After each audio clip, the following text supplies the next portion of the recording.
Let's write some important points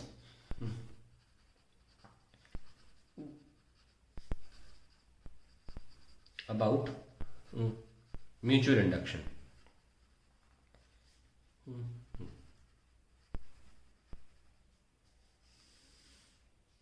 वैसे तो मैं बताता चला हूँ, लेकिन एक प्रॉपर पॉइंट फॉर्म में लिखेंगे तो रिवीजन में या रिकलेक्शन में याद रहेगा ये पॉइंट्स। पहला, mutual induction is a bidirectional coefficient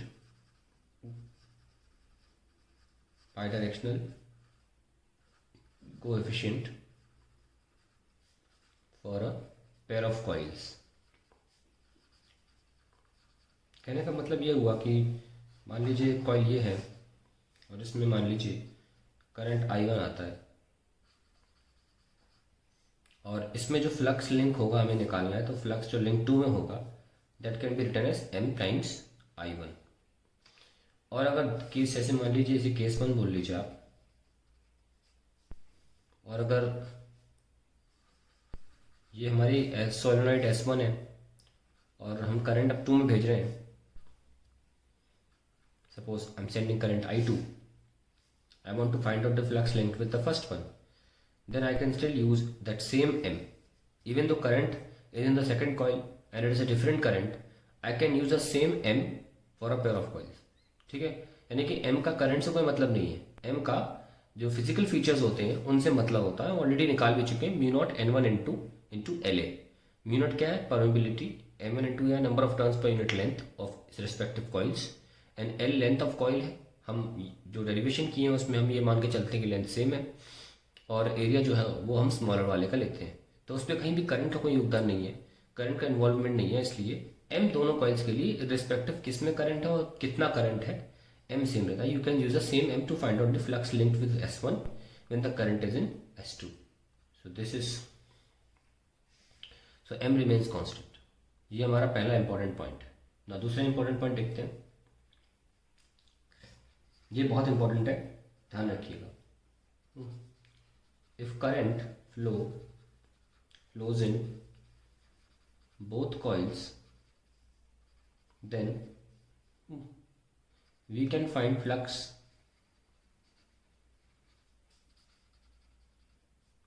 in each coil by using self induction and mutual induction।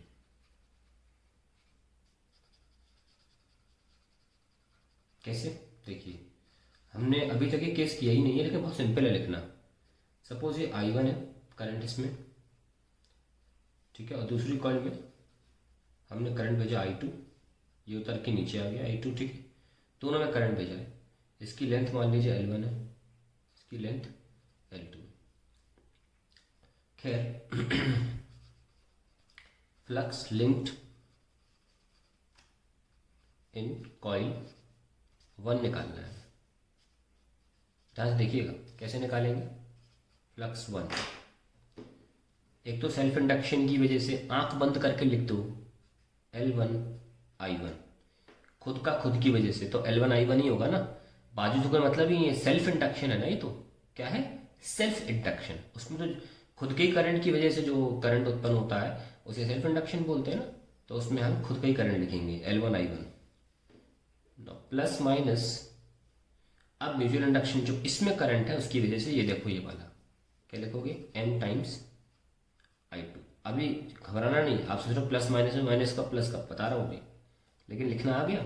इस I2 की वजह से इसमें जो इंड्यूस होगा वो भी मेंशन करना है दोनों। तो ये फ्लक्स तरीका है लिखने का, ठीक है। और अगर हमें φ2 लिखना होगा तो सेम, मैंने I लगा दिया, सॉरी, L1 I1 है, L2 I2 plus minus M I1। तो पहले फ्लक्स लिखना सीखिए, फिर बता रहा हूँ प्लस माइनस कैसे लगाना है, ठीक है। पहले ये हमारा फ्लक्स हो गया। जैसे कि मैंने बोला प्लस माइनस बताते हैं कैसे होगा। ये हमारा पहला इंडक्टर था और दूसरा बाजू में रखा इंडक्टर है, सोलेनोइड S2। और देखो इसमें करंट I1 है, इसमें करंट I2 है। सिर्फ करंट भेज देने से कुछ नहीं होता है, हमको क्या पता यहाँ पे करंट क्लॉकवाइज है कि एंटी क्लॉकवाइज है? हमको क्या पता है करंट एंटी क्लॉकवाइज है क्लॉकवाइज है? मान लिया एक बार कि करंट यहाँ पे क्लॉकवाइज है और इसमें भी क्लॉकवाइज है, दोनों तरफ हमने करंट मान लीजिए क्लॉकवाइज मान लिया है, ठीक है, दोनों तरफ करंट क्लॉकवाइज मान लिया है। तो क्लॉकवाइज जब होता है तो इधर साउथ रखते हैं और इधर नॉर्थ रखते हैं, इधर साउथ रखते हैं इधर नॉर्थ रखते हैं। साउथ से नॉर्थ फील्ड होती है तो फील्ड किधर हो गई इतनी, और कलेक्शन ऑफ फील्ड क्या होता है फ्लक्स, तो फ्लक्स का डायरेक्शन यहाँ ऐसा है φ1 और यहाँ फ्लक्स का डायरेक्शन यहाँ भी φ2 है। तो जब फ्लक्स के डायरेक्शन सेम हो जाए, जब फ्लक्स के डायरेक्शन सेम हो जाए तब आप लिखेंगे L1 I1 plus M I2, और अगर उल्टे हो जाए तो आप उल्टा लिख दीजिए, साउथ से नॉर्थ एंड नॉर्थ से साउथ। इवन दो मैंने करंट यहाँ से भेजा है, पर अगर टर्न्स इस तरीके के ले लिए गए ना कि करंट ऐसे ऐसे होने लग जाए, टर्न्स अलग तरीके से, यहाँ से करंट भेजने से कोई फर्क नहीं पड़ता, हम टर्न्स कैसे ले रहे हैं उससे फर्क पड़ता है। तो फ्लक्स ऐसे हो जाएगा इसमें φ1 और इसमें हो जाएगा φ2 इस तरफ वाले में। तो सिर्फ φ1 में कैसे लिखोगे आप लिखोगे L1 I1 और म्यूचुअल इंडक्शन में माइनस हो जाएगा M I2।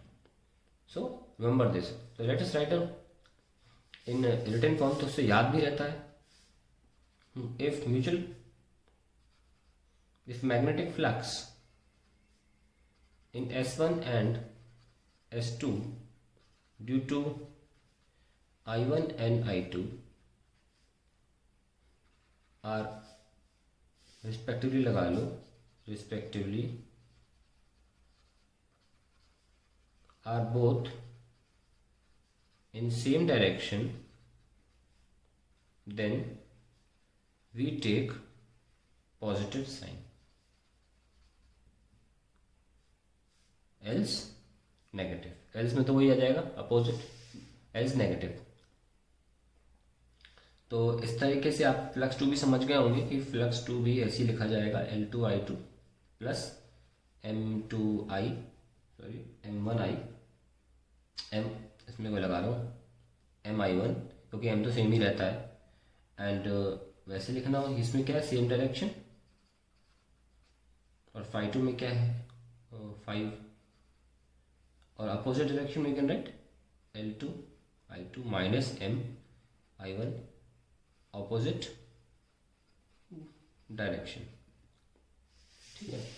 नाउ इस कंफ्यूजन को दूर करने के लिए एक्चुअली कई किताबें अलग अलग सिस्टम फॉलो करती हैं, और मोस्टली कुछ क्वेश्चंस जो आते हैं कंपटीशन में या कहीं भी, वो ज़्यादातर जो नोटेशन फॉलो करते हैं मैं वो नोटेशन फॉलो कर रहा हूँ। हालांकि आपको हल्का सा बता दूंगा कि कुछ किताबें और भी क्या नोटेशन फॉलो करती हैं, जैसे कि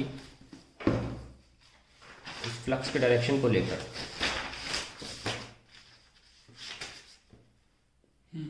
देखिएगा ध्यान से। जैसे कि मान लीजिए ऐसा भी फॉलो होता है ऐसे, और ध्यान से देखिएगा ऐसे, ये नोटेशन फॉलो की जाती है। तो इसमें अगर ऐसा है तो इधर डायरेक्शन हो जाता है फ्लक्स का, और इसके उल्टा लगाया है सीरीज में साथ में लगे और यहाँ पे फ्लक्स ऐसे हो जाता है, तो इसको ऑपोजिट मानते हैं, ठीक है। लेकिन सबसे इंपॉर्टेंट जो कन्वेंशन फॉलो किया जाता है वो होता है dot convention for inductors for define, मतलब इसका मतलब हो गया ये साउथ ही नॉर्थ और ये नॉर्थ ही साउथ, इसका मतलब ये होता है, ठीक है ना। यहाँ देख लीजिए अब dot convention for inductors for defining magnetic poles.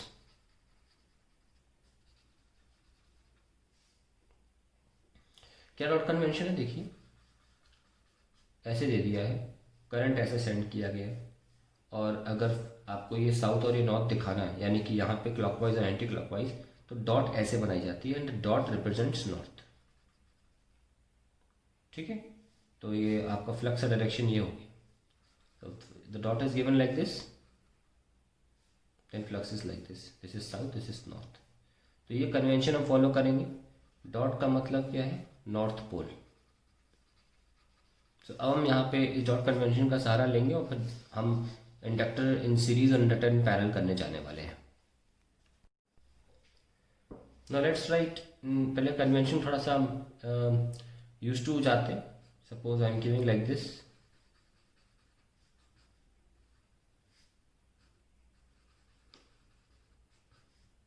हमको ऐसे दे दिया है, तो हम देख सकते हैं कि इस डॉट की तरफ एरो रखिए, ये फ्लक्स क्या हो गया, अपोजिट हो गया ना। ये करंट I1 है, ये करंट I2 है। तो फ्लक्स 1 कैसे लिखेंगे, यानी ये फ्लक्स 1 है और ये फ्लक्स 2 है। दूसरे में तो फ्लक्स 2 लिखेंगे और पहली कॉइल में फ्लक्स 1 लिखेंगे, कोई रॉकेट साइंस तो है नहीं इसमें। L1 I1 माइनस MI2, और फ्लक्स 2 लिखना हो तो L2 I2 माइनस MI1। ये आपके तरीके हैं लिखने के इसको। और अगर आपका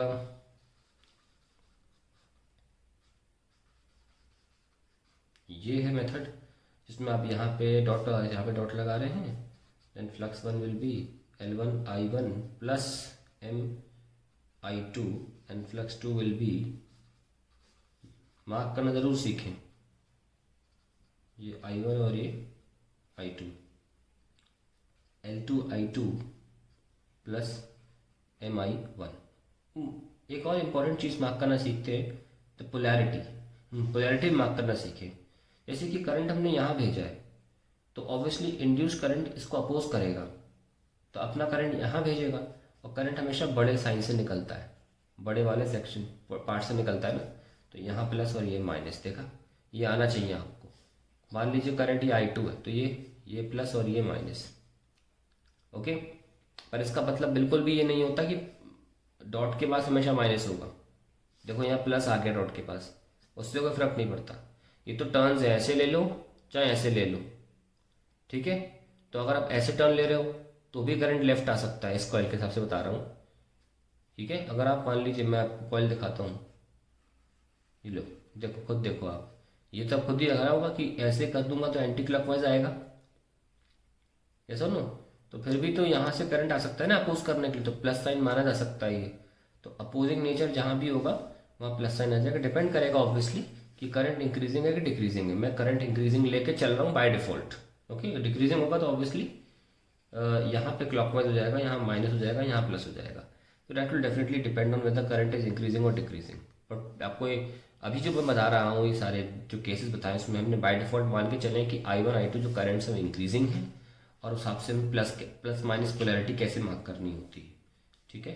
ऐसे कि प्लस तभी, ताकि इंड्यूस करंट प्लस साइड से निकले और I2 को बढ़ने से रोके और उसकी मैक्सिमम वैल्यू को अटेन करने में थोड़ी देरी हो।